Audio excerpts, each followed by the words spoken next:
بل غزل. نن په فضا کې رنګینۍ ښکاري، ګل په خندا کلی مسکی ښکاري.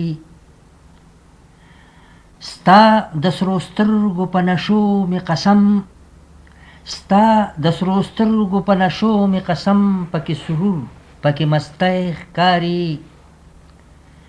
او د پیغلتوب د تقاضو د لاسه هره یو پیغله لیونی ښکاري.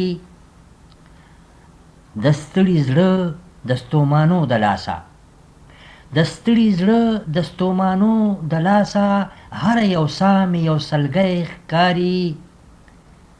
او صراحی ستا په غړغړو مې قسم، صراحی ستا په غړغړو مې قسم، د ژوند مقصد دې بس اټکی ښکاري.